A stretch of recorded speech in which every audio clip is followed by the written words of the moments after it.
This is episode 20 of Give Me a Chance, and it is your host speaking, Vittoria.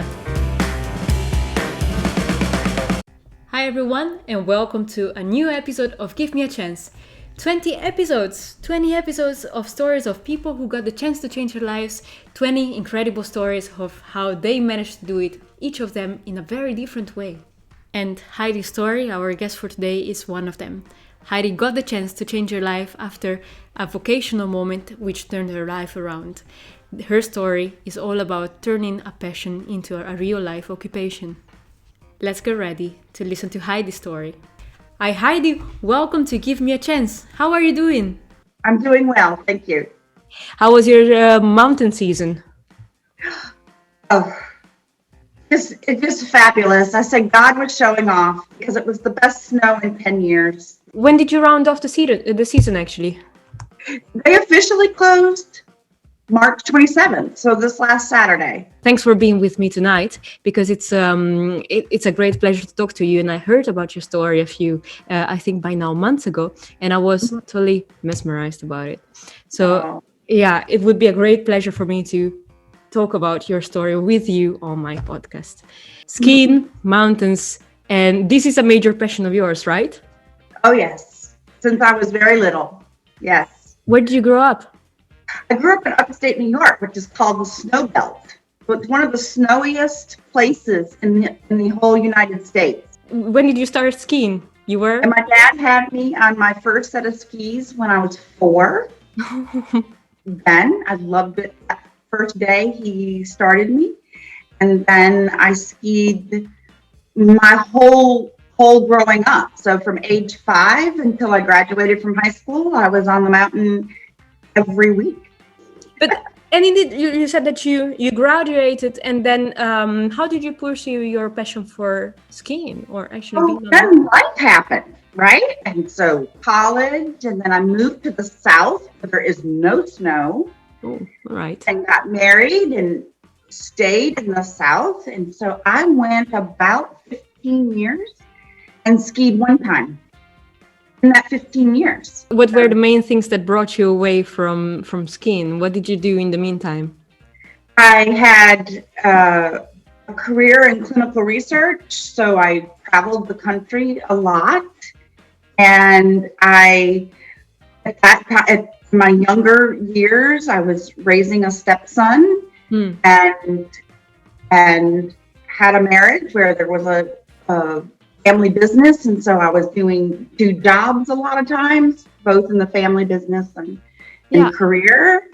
Again, living in the South, that's a lot of money and effort to get on a plane and go where there is snow and go where there was a mountain. So logistically, even, it was difficult. Yeah. So it was not entirely on your path, right? But indeed, it sounds as if, I mean, this has always been your passion, and it was kind of your vocation, because how I think when we just said it, you were in the mountains, so it must have been something that came back.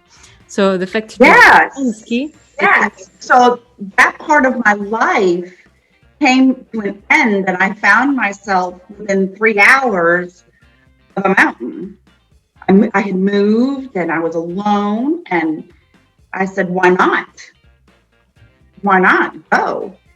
And I went with a local club for a day. And it was, oh my gosh, how did I give this up? So the next weekend I went again and went, and so it was now on my radar. It was now on my radar, and it was now, again, a part of my life. Yeah. But once a year. Once, twice a year. Last January, I went on a trip out west, which when you ski in the east, to go out west is like the Mecca. It was my second time to go out in Colorado. Was my second day there to ski, and I was all by myself. It was the morning, and I love to ski by myself. And so I went up, first run of the day, and I decided I'm going to go to the top. So I take 2 chair lifts and a day bar up to the very top of this mountain. No one was around. I was by myself.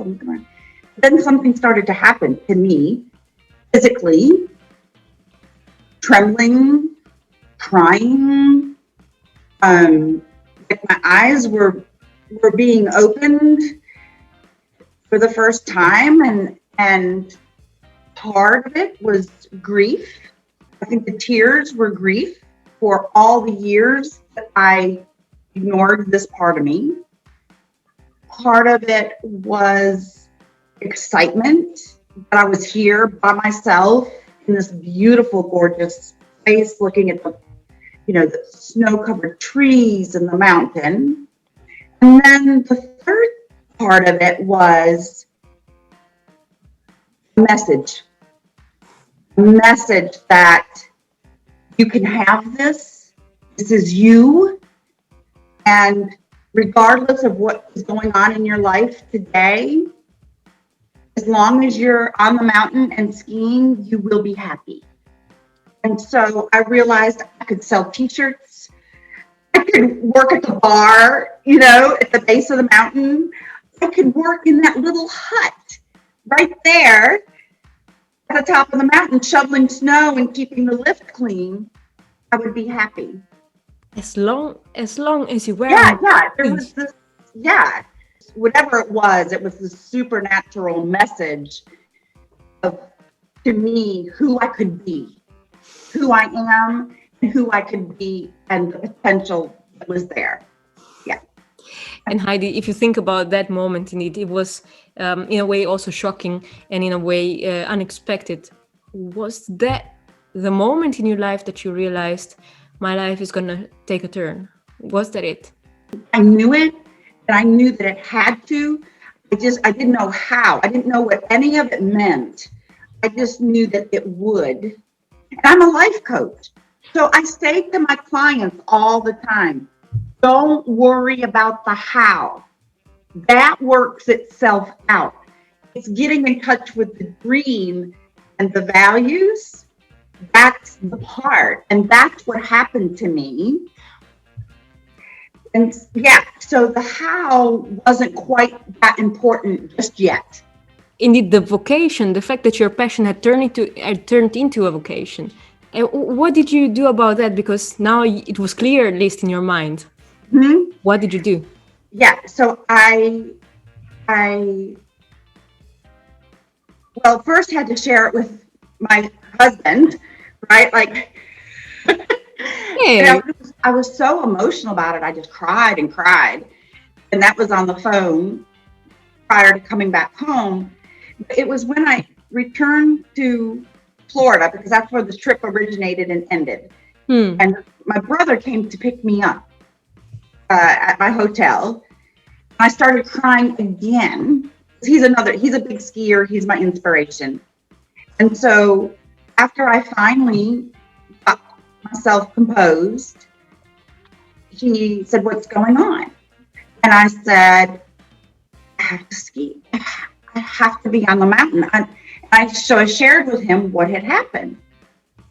And he said, "Well, sis, you never have enough ski instructors. You're good enough." So now the seed's planted, right? And so a few days later, I'm home and tell my husband, "This is what happened on the mountain. I can talk about it now without bawling my eyes out.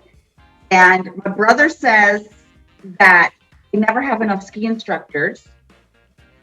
So what if we somehow work it so that I could actually work at a ski resort, ski all winter," right? And another thing that happened that I know this was so supernatural is my husband had always wanted to homeschool our daughter. She'll be 13 Really? in May. I never wanted to. It's not my temperament. It's just not my thing. But in this conversion or in this experience on the mountain, that came to me also, that you could homeschool your daughter and give her the same thing that you had. And so when I said that to my husband, he's like, then I'm in. As long as it's North Carolina. Yeah. Yeah, sure. Why not? So you both And so gave that's it away. right. So now I have my tribe on board.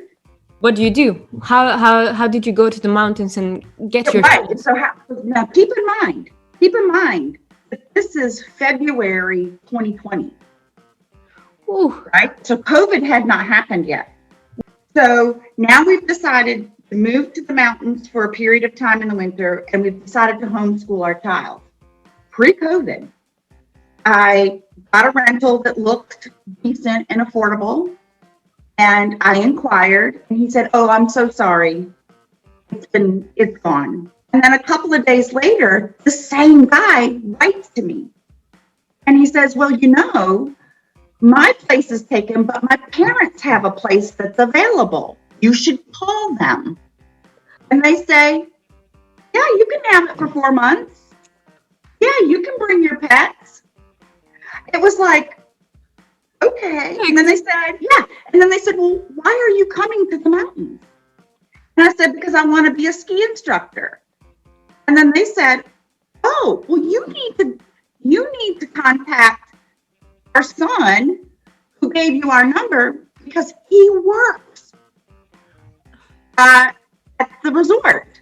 So I write back to him and I say, "Okay, I've got your parents' place. Thank you. I want to be a ski instructor where you work." And he says, "Great. I'll give all your information to the ski school director. He'll be in contact." Yeah. COVID hit, and my daughter is now doing virtual school, and we see how she struggles. The virtual school with traditional school anyway. She has always struggled. Okay. And so now we're realizing that this decision is not only about mom's dream, but it's about doing the best for her. And how, I mean, COVID hit, but then you were there in the mountains. Your daughter was homeschooled. How did you embrace your own life? And it was busy because of COVID. Yeah. Because everybody was wanting to get outdoors. As you say, Heidi, then COVID was, in a way, a facilitator for this whole situation, because that got you the chance to become a ski instructor in the end. Were you ever scared of any other things in your whole transformation? Never. It was so ordained. It was so destined that, and to come home and then have things fall into place was confirming. I mean, it just confirmed everything. I mean, it was amazing. Congrats. And then, I became a certified ski instructor while I was there. I could still coach my clients. I mean, it just all worked out. Scary thing would have been not doing it. I really think to not do it would have been almost criminal, really. In a few years from now, you would have probably regretted not doing it. Absolutely, right? Right. Yeah. But and indeed, now you touch it. Indeed, it would have been a pity not doing it. And I know that there are so many people, now looking at myself too, that have passions, but they are really scared to take the extra step and doing the way you did it. What would you advise these people or me to do in the event that we would be confronted with such a vocational moment like you did? Yes, I am positive that if you think about it, dream about it, keep it in front of you. I do vision boards, and skiing is always on my vision board. And when you keep it in front of you, what starts to how figures it out. And this is what I say to my clients, that don't worry about the how. Don't worry about that. If you keep it in front of you, then what happens is the brain starts to look for evidence or support for that idea. I think what happens is people say what their dream is, and then they immediately, this is human nature, we immediately want to problem solve. We immediately have to know what the answer is. We immediately have to know the how. And I had no idea when the idea struck. I had no idea. Heidi, Yeah. I'm so glad that she could turn your passion into your real life. And Yeah. this is really inspiring how you did it. And with Oh, all the process that you've been through on the mountain, mostly, the moment that triggered you to change your life. So thanks for sharing your story with me and with us. And I thank wish you you. all the best with the season now Yeah. that will come. I don't know, what are your plans for the future? I don't know. The how hasn't revealed itself. Then you have a blank page for yourself and you can do anything. Well, Looking Victoria, forward thank you. to knowing about your next step in life. Thank I you, Heidi. will. Thank you. Thank you. This was Heidi's story. Heidi grew up skiing in the mountains, but life brought her far away from snowy mountains. But it was thanks to a vocational moment that she realized that skiing was a part of her life, her development, and her joy. And that very moment gave her the chance to change her life. Heidi became a ski instructor. She moved her own family to the mountains, and there she got the chance to, with her family, homeschool her daughter and really find a purpose to her life. This was the end of this episode. Have you ever had the chance to change your life, or do you know anybody who has? Please get in touch with us and leave a comment here below. And if you have enjoyed this episode, do not forget to like and subscribe to this channel, and see you next time. Give me a chance, on your screen and in your ears.